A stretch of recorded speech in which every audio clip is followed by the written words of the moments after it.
네, 클래스가 다른 썰전 여의도 클래스의 하이라이트 섹터 부분, 트렌드 부분의 주요한 부분들을 알아보는 시간입니다. 자, 너튜브로 들어오셔서 지금 같은 시간을 공유해 주세요.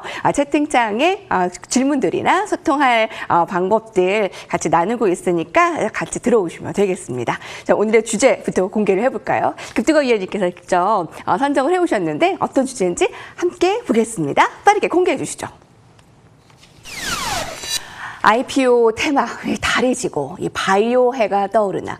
왜 오늘도 뭐 코스닥에서 제약바이오주가 뭐 상승 뚜렷하게 나타나서 관심권입니다만 진단키트 기업 SD 바이오센서가 매출이 지난해 1조 원, 그래서 이제 새로운 그 1조 클럽의 기업으로 코스피 상장이 임박하면서 되게 떠오르고 있다라고 해요. 네. 근데 그 전에는 뭐 카카오페이나 크래프톤 이쪽이 더 각광을 받았잖아요. 네. 근데 바이오의 IPO가 분명히 간과해서는 안 될 이유가 있나 봐요. 네. 사실 지금 오늘 같은 경우도 이제 바이오 자체가 어제부터 해서 음료 자체가 좀 나온 건 뭐냐면은 일단 시장에 대해서 우리가 보면은 항상 시장의 트렌드는 변합니다. 그리고 인기는 변하기 때문에 그동안에 실제 보면 시장에서 좀 풍미왔던 두나무 관련해서 그 창투사들 그리고 IPO 관련 것들 상당히 자체가 좋았는데요. 그런 흐름 자체가 오늘 좀 조정을 좀 보였고, 그리고 또 한 가지는 대선 관련주 역시 마찬가지로 시장에서 오늘 장 초반에 좀 강했지만 결국은 약세로 돌아서고 대부분 보면 좀 상승폭이 둔화되는 모습이 나왔었죠. 그렇기 때문에 일단 시장의 흐름 자체 그동안에 시장을 좀 주도해왔고 강한 그 상승이 나왔던 종목들은 좀 쉬어갔고, 그리고 이제 바이오 섹터가 보면 최근에 좀 떠오르는데 그 이유는 뭐냐면은 뭐 다른 건 없습니다. 일단은 제 차 보면은 4차 또 코로나 또 19 그 대유행 또 관련해서 그런 우려가 되는 상황이고 실제 확진자가 늘어나고 있는 상황이기 그렇기 때문에 그와 관련해서 실 보면은 그 진단 키트 관련 종목이나 또는 치료제나 또는 백신 관련 종목들이 자체가 좀 나왔었고요. 그리고 이제 금방 말씀드렸다시피 물론 바이오 섹터에 보면은 그 상장 관련해서도 뭐 이슈화 되는 부분인데 가장 그 중요한 것은 뭐냐면은 또 이번에 그 오세훈 서울시장이 또 발언이죠. 보면 그 이번에 일단은 그 서울형 상생 방역 추진하겠다 그러면서 일단 정부의 진단키트 뭐 이 부분 자체를 뭐 도입을 좀 추진을 하고 촉구를 한 부분이 있는데 이 부분 자체가 결국은 또 역시 보면 그 진단키트 관련 종목들에 대해서 또 바이오 섹터에 대해서 특히 코로나19 관련 그 정부에 대해서 또 관심이 더 집중된 것이 아닌가 생각이 됩니다. 다만 이제 지금 현재 시점에서 좀 생각할 것은 뭐냐면은 시장의 그런 흐름 자체는 조금 전에도 말씀하셨다시피 항상 변하게 됩니다. 어느 한쪽으로만 가지 않거든요. 그렇기 때문에 사실 연초에 보면은 봤을 때는 반도체하고 자동차만 옮길 줄 그렇게 보였었잖아요. 그죠? 그런데 지난 그 3개월 동안 본다면 결국은 자동차와 반도체는 결국은 1월 초에 잠깐 움직이고 그 이후는 계속 조정을 보여왔습니다. 그리고 또 이제 여기 보면은 그 여러 가지 그 섹터들도 마찬가지죠. 메타버스 같은 종목들도 마찬가지고 또는 그 디지털 화폐 관련 것들도 역시 마찬가지 자체가 나오고 나니까 좀 쉬어가고 쿠팡 관련도 보면은 급등이 나왔다가 또 이제 한참 쉬려니까 쉬어가는 겁니다. 그렇게 이번 같은 경우 봤을 때는 최근에 또 이제 역시 디지털 보면은 결국은 화폐죠. 결국 뭐냐면은 최근에 비트코인이 강세를 보이면서 암호화폐 거래소 관련해서 두나무 관련 종목들이 또 급등이 나왔고 그 관련해서 실제 창투사들이 줄줄이 계속 돌아가면서 급등이 나온 상태인데 그 흐름이 좀 이제 쉬어가는 그런 흐름이 나오고 있는데 제가 이 대목에서 좀 말씀을 드리고 싶은 건 뭐냐면은 이 흐름 자체가 끝났다고 보지는 않고요. 왜냐하면은 특히 이제 창투사라든지 전반적인 그러니까 지난번에도 말했다시피 디지털 경제에 대한 부분이죠. 디지털 뉴딜, 디지털 경제 관련해서는 계속적으로 시장에 이슈화 될 가능성이 있다. 그렇게 보고 있고요. 그리고 이제 IPO 사실 끝나지 않았습니다. 그렇기 때문에 IPO 관련해서 실제 보면 이슈화 돼서 주가가 많이 움직였지만 이후에도 계속적으로 일정 부분 또 시장에서 관심을 받을 가능성이 있고 특히 이제 예를 들어서 두나무 관련해서 또 추가적으로 말씀드린다면 결국은 그 두나무 관련해서 미국에 보면은 관련 또 기업이 있죠. 이리 보면 관련 보면 그 기업인 기업이 보면 상장을 하게 됩니다. 그렇기 때문에 그 관련해서 보면은 결국은 여러 가지 시장 코인베이스죠. 코인베이스 갑자기 생각나는 건데 코인베이스가 상장이 이제 14일 날 있습니다. 그렇기 때문에 그 관련해서 실제 보면은 그 주가 자체가 또 한번 요동칠 가능성이 있는데 거기서 이제 참고로 좀 말씀드린다면은 제가 보면 실질적으로 여러 가지 두나무 지분 관련해서 보면은 우일투자라든지 에이티넘 인베스트먼트라든지 여러 가지 그런 종목들에 대해서 점검드리고 또 말씀을 드린 바 있는 종목이죠. TS 인베스트먼트 마찬가지고 뭐 대성장이 종목들인데 일단은 코인베이스가 상장을 하는 그 상황에서 봤을 때는 그걸 좀 비교를 한다면 이렇습니다. 일단은 시장에서 코인베이스 상장할 때에 평가되는 가격이 약 한 시가총액이 101조 정도 예상이 되기 때문에 101조 정도 나온다면 사실상은 제로 소멸로 좀 봐야 되겠고, 그보다 더 이상 보면은 어떤 평가를 받는다 그러면 일단 국내 시장에 또다시 두나무 관련해서 그 관련 암호화폐 거래소 관련 종목들은 또 한 번 더 요동칠 가능성이 있다. 그렇게 좀 볼 수 있겠고요.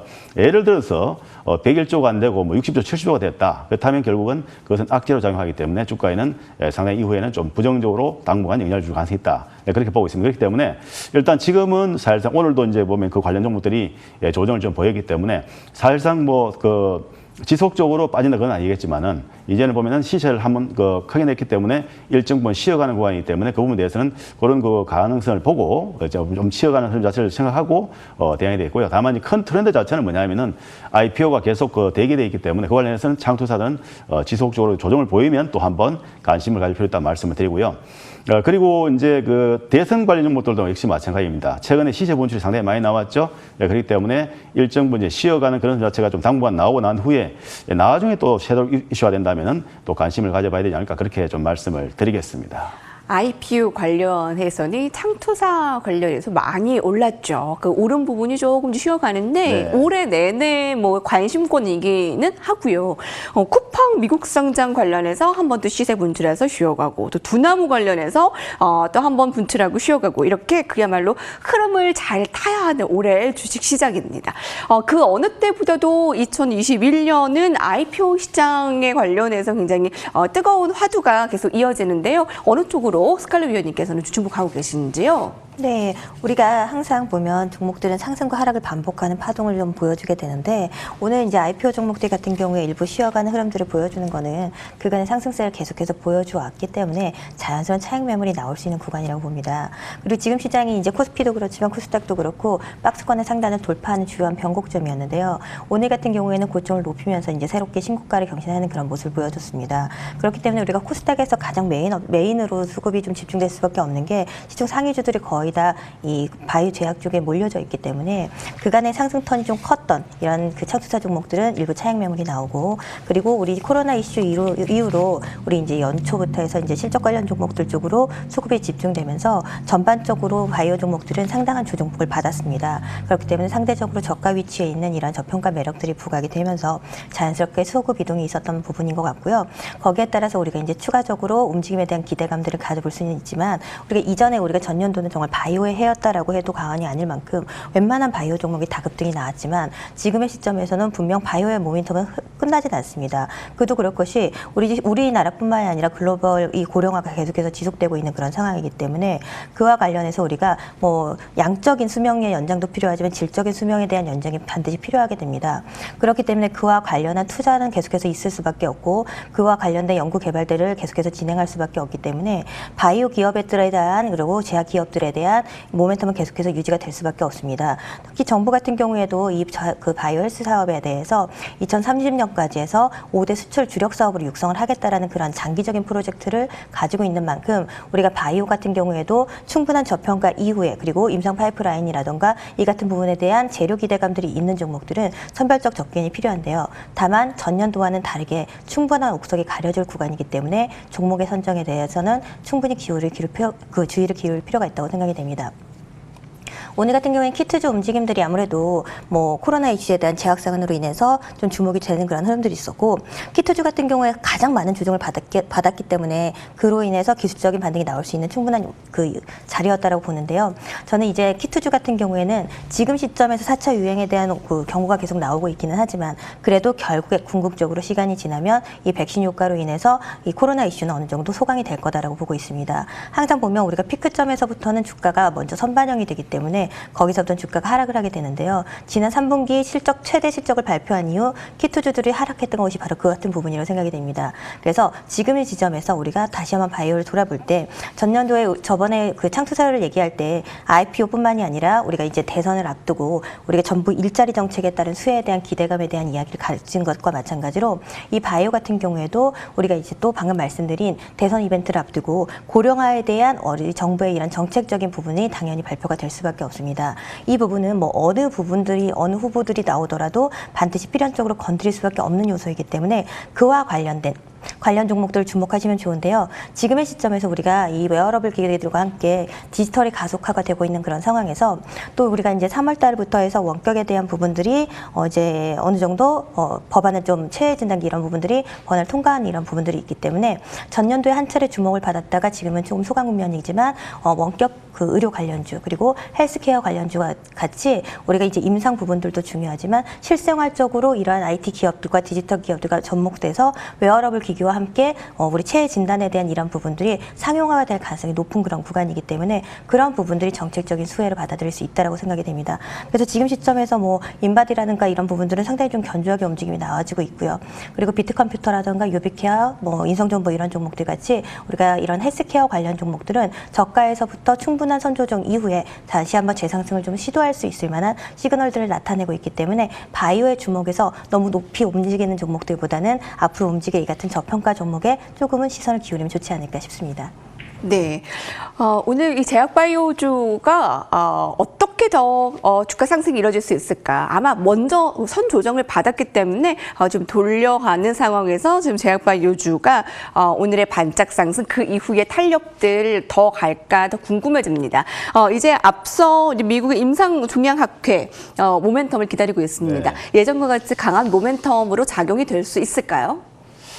네, 그 지난번에도 실제 보면 그 관련해서 뭐 이슈가 됐는데 사실 시장에 별로 뭐 반응은 없었습니다. 특별히 없었는데 지금 같은 경우도 마찬가지로 아까도 조금 전에 말씀드렸다시피 지금 그 바이오 섹터가 움직인 것은 지금 그 제4차 코로나 팬데믹 관련해서 보면은 시장에 좀 이슈가 되고 있고 그리고 이제 그 서울시장도 발언 그런 부분들이죠. 그리고 진단키트 관련해서 보면은 그런 재료가 나왔기 때문에 바이오 섹터가 움직였는데 사실 이제 바이오 섹터에 대해서 지금 지난해에서 보면 대시를 냈던 코로나19 보면은 그 백신이나 또는 그 치료제나 또는 그 진단키트 관련해서 한마디로 좀 말씀드린다면 지금 현재 이번에 반등이 나온 그 흐름은 이제 뒤풀이 정도로 봐야 되지 않는가 그렇게 좀 말씀을 드리겠습니다. 왜냐하면 올해에 보면은 지난해처럼 대시세가 날 수 있는 그럴 가능성은 작다고 지금 보고 있습니다. 그렇기 때문에 뭐 새로운 섹터에 대해서 보면은 그 뭐 바이오 관련 중에서도 뭐 다른 어떤 뭐 그 항암이나 그런 관련해서 여러 가지 그런 그 재료가 있는 종목들은 모르겠지만은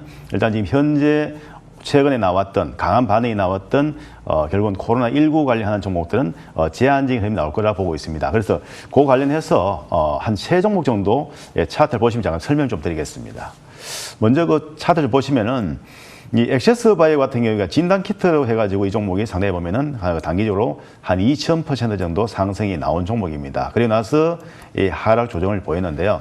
일반적으로 보면은 그 조정을 지금 보인 자체가 보면은 상승한 기간은 짧지만 하락 기간은 상당히 깁니다. 그래서 최근에 보면은 이제 반등이 나왔지만 일단 일시적인 그런 그 반등의 그런 흐름을 좀 봐야 되겠고요. 그렇기 때문에 일단 이번에 이 종목들에 대해서 이제 반등이 나올 때 혹시라도 앞에서 보면 좀 손실을 많이 보고 하신 분들의 입장이 본다면 일단 이런 기회에서 한번 좀 물량을 좀 그 축소하는 그런 기회로 좀 삼아야 되지 않을까 생각되고요. 그리고 신풍제약 같은 경우도 마찬가지로 결국은 치료제 관련해서 재료가 나와서 보면 주가가 무려 2,700%가 급등한 종목입니다. 급등한 종목인데 이 종목 역시도 마찬가지로 이제 하락 조정이 A파, B파, C파가 진행되고 나서 지금 이중 바닥 만들고 나서 반등이 나오고 있거든요. 그렇지만 역시 앞에 나왔던 지난해에 그 대시가 나오는 그런 흐름에서 보면 이 반복이 될 것이냐 그럴 가능성은 상당히 낮기 때문에 이번에 반등이 나올 때 물량 축소가 좀 필요하지 않는가 그렇게 말씀드리고요. 그 다음에 백신 관련해 가지고 진원생명과학 오늘 상한가 나왔습니다. 물론 뭐 재료 자체가 좀 나가긴 나왔는데 일단 진원생명과학도 역시 마찬가지로 역시 이 구간에서 보면 1100% 정도가 지난해 상승이 나왔는데 이번에 이제 그 강한 그 상승 오늘 상한가를 마감하겠지만은 이 종목에 대해서 좀 말씀드리면 물론 상한가 종목을 가지고 물론 좋은 이야기 해야 되는데 어쨌든 간에 이번 흐름 자체도 역시 마찬가지로 큰 시세가 그대로 이어진다 보기보다는 이번에 반등 포인트가 나오면은 일단 일정 분 좀 물량을 축소하는 전략이 좀 바람직하지 않겠느냐 그렇게 지금 보고 있습니다. 그렇기 때문에 이 바이오 섹터와 똑같이 다 같이 보면 생각보다는 일단 지난해에 보면은 그 대시세를 냈던 그 종목들에 대해서는 이제 반등 정도 차원으로 생각하시 맞다. 좀 그 정도로 말씀을 드리겠습니다. 최근 섹터 트렌드의 움직임, 뭐 창투사, IPO 테마 조금 주춤하고 오늘 급등한 제약바이오, 헬스케어 이쪽을 관심을 가져야 되는가 그 흐름들을 위원님들의 의견으로 토론을 해봤습니다. 자, 이제 종목으로 넘어가도록 하겠습니다. 화면으로 정리하시죠.